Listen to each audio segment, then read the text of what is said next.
Hey everyone, welcome back to my channel. Today अर्थात आज हम प्रश्नावली 7.1 का पार्ट 2 लेके आ चुके हैं। इससे पहले हम पार्ट 1 में 1 से लेके 5 तक क्वेश्चन सॉल्व किए थे। अब इसमें 6 से लेके 9 तक प्रश्न को सॉल्व करेंगे।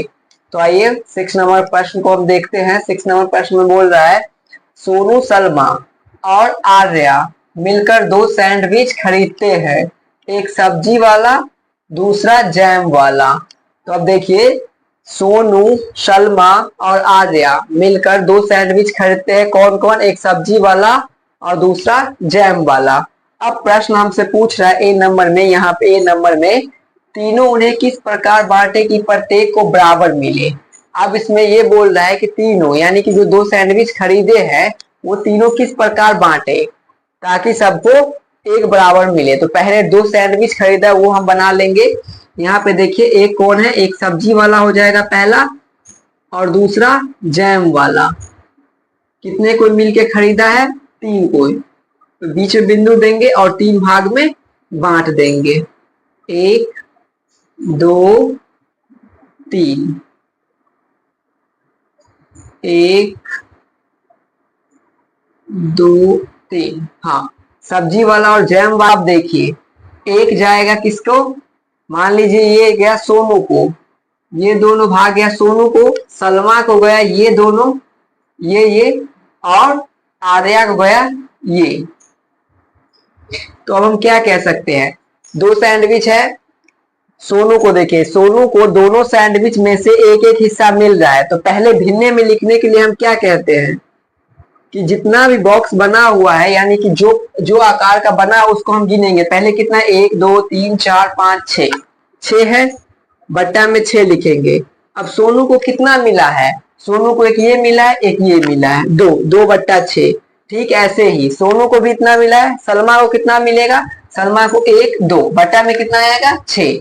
तीसरा नंबर देखिए, आर्या, आर्या को कितना मिलेगा? एक आर्या का ये है, एक ये है, 2 मिलेगा, और एक बट्टा में कितना आएगा? 2 बट्टा 6। यानी कि हम किसी को भी बांटेंगे 2 बट्टा 6। 2 बट्टा, अगर आप ऐसे सॉल्व करना चाहे 2 पिज्जा को 2 बट्टा 6, तो ऐसे देखिए, जैसे यहाँ पे हो गया 2 बट्टा 6 प्लस 2 बट्टा 6 प्लस 2 बट्टा 6। अब देखिए आप करिए, 6 आ गया, 2 प्लस 2 प्लस 2 कितना आया? 6 बट्टा 6 आ गया 1। मतलब आप पिज्जा को बांट सकते हैं 2 बट्टा 6 भाग में तीनों को। अब देखिए इसमें, देखिए इसमें थोड़ा अच्छा समझ में आएगा। प्रत्येक को एक सैंडविच, यहाँ पे कितना सैंडविच बोल रहा है? एक सैंडविच। इसमें ये नहीं बोला था कि एक सैंडविच है, 2 है या 3 है, सीधा बोला था इसमें क्या? तीनों उन्हें किस प्रकार बांटे। बस बांटने की बात हो रही थी कि सबको बराबर मिले। तो बराबर मिलने के यानी कि एक यहाँ पे आया था, एक भी बराबर इसमें बटा हुआ है। इसमें देखिए, प्रत्येक को एक सैंडविच का कौन सा भाग मिलेगा? प्रत्येक यानी कि पर व्यक्ति को, जैसे व्यक्ति में हो गया सोनू हो गया, सलमा हो गया, आर्या हो गया, एक सैंडविच में उसको कौन सा हिस्सा मिलेगा? तो पहले एक सैंडविच बनाइए, बना लिए, इसको 3 हिस्सा में बांटिए। ठीक इसी प्रकार जैसे हम ऊपर में बांटे हैं। ये किसको मिला? सोनू को मिला, ये मिला सलमा को, और ये मिला आर्या को। अब देखिए ये आर्या का है। अब इसे कैसे बांटना है? प्रत्येक को बराबर भाग में बांटना है। तो पहले कितना है? 1 2 3, तो बट्टा में कितना आ जाएगा? 3। अब हमें देखना है कि सोनू को कितना मिल रहा है? 1 मिल रहा है, तो 1 बट्टा 3। हम इस पिज्जा को बांटेंगे 1 बट्टा 3 के रूप में, तो सबको बराबर बराबर भागों में भी मिलेगा। जैसे आप देखिए 1 बट्टा 3 है, यहाँ पे समझिए 1 बट्टा 3 प्लस 1 बट्टा 3 प्लस 1 बट्टा 3। अब बट्टा में 3 लीजिएगा, 1 प्लस 1 प्लस 1, तो 3 बट्टा 3 हो जाएगा। कट के कितना आ गया? 1 पिज्जा आ गया। अब यहाँ पे 1 आया है, तो आपके मन में प्रश्न उठ रहा होगा कि सर यहाँ पे फिर क्यों 1 आया? यहाँ पे तो 2 है, 2 आना चाहिए। पर यहाँ पे हम 1 लेके चल रहे हैं, यहाँ पे 1 सैंडविच, पर यहाँ पे ये नहीं ना बोला है कि 1 सैंडविच, यहाँ पे ये बोल रहा है कि तीनों उन्हें किस प्रकार बांटे। जो पिज्जा लिया, कितना पिज्जा लिया ये भी नहीं इसमें कॉन्फर्म कर रहा है, बोल रहा है तीनों उन्हें किस प्रकार बांटे। हम तो यहाँ से जान रहे हैं ना कि 2 पिज्जा लिया हुआ है, उसे बराबर भागों में बांटे। तो इसे को हम कैसे किए? उसके बाद बराबर भागों में बांटे, 1 आया है तब बराबर भागों में बटा हुआ है। इसमें बताएगा पिज्जा, क्योंकि इसमें बोल रहा है 1 सैंडविच, सैंडविच है पिज्जा नहीं, एक सैंडविच का कौन सा भाग मिलेगा? तो कैसे, जब हम मान लीजिए 1/3 लिए, मान लीजिए आप 2/3 ले लेते, सही है या गलत है पता करने की बात होती है तो निकालना पड़ता है। तो आप इस प्रकार से चेक कर सकते हैं। जैसे एक और प्रश्न है, मान लीजिए एक व्यक्ति 5 दिन में एक केला खाता है। 5 दिन में कितना केला खाता है? 5 दिन में एक केला खाता है। तो एक दिन में कितना केला खाएगा? 5 दिन में एक केला खाता है। तो अब देखिए 5 दिन में एक व्यक्ति एक केला खाया तो एक दिन में कितना खाएगा? 1/5। कैसे? देखिए 1/5 एक दिन में खाया, दूसरे दिन में भी खाया 1/5, तीसरे दिन में भी खाया 1/5, चौथे दिन में भी खाया 1/5। 1 2 3 4 दिन हो गया, 5 दिन रोज खाया 1/5 1/5 खाया। अब हम देखेंगे यहाँ पे 5 आएगा और एक कितना, 1 2 3 4 5 एक साथ जोड़ के लिख दे, क्योंकि 5 सबके बट्टे में 5 है तो ऊपर में 1 1 आएगा तो 5 हो जाएगा। 5/5 कुल कितना इसका आंसर है? 1, यानी कि एक केला 5 दिन में खत्म होगा।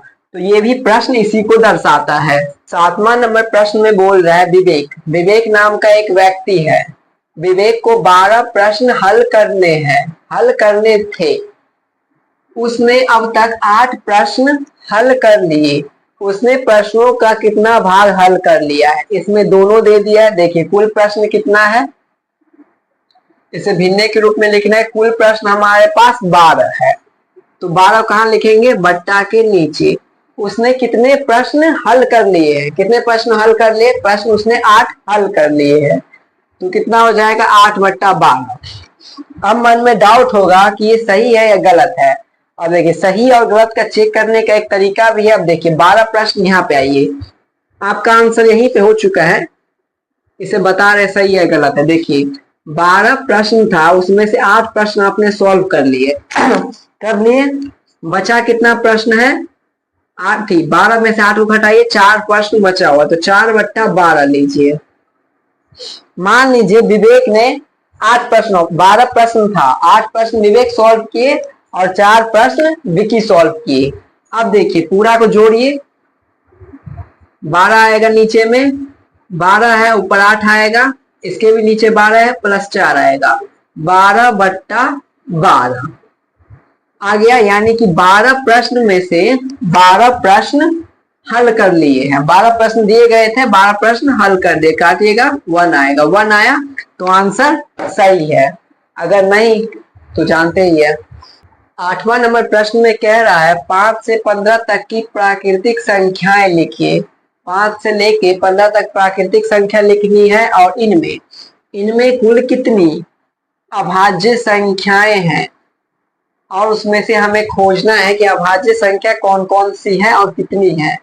यह 5 से 15 तक कुल संख्याओं का कौन सा हिस्सा है, और जो अभाज्य संख्या है वो 5 से 15 तक की प्राकृतिक संख्या का कौन सा हिस्सा है।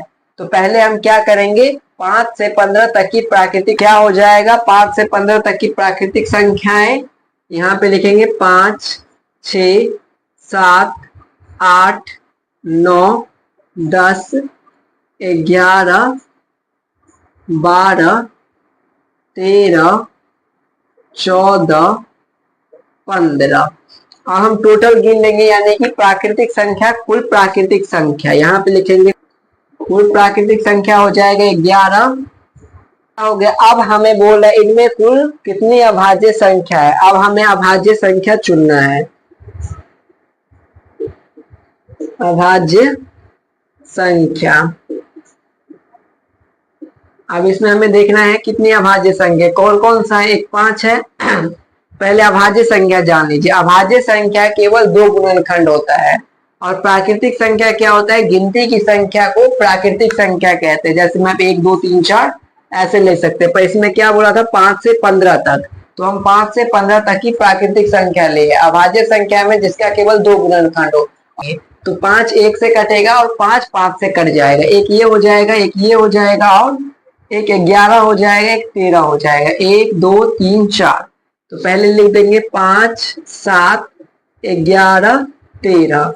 तो कुल अभाज्य संख्या कितना आ गया? यहाँ पे लिखेंगे कुल अभाज्य संख्या। कुल अभाज्य संख्या हमारा हो जाएगा 4।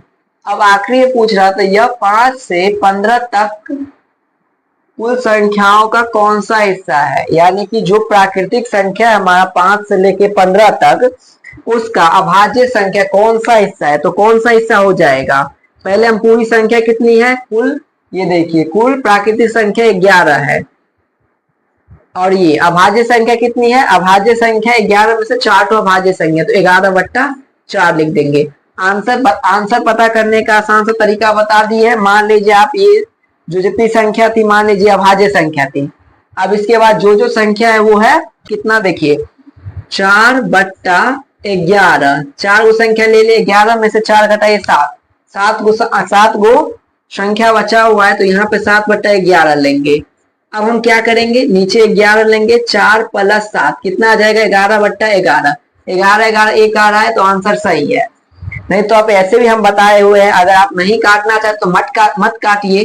तो अब इसमें क्या बोल रहा था, संख्या 11 संख्या है, 11 संख्या पूर्ण गया है, तो ये दोनों सही है, यानी कि 4/11 आपका अभाज्य संख्या इसमें है, ये सही है, ये हो जाएगा इसका आंसर। बढ़ते अगले प्रश्न की ओर।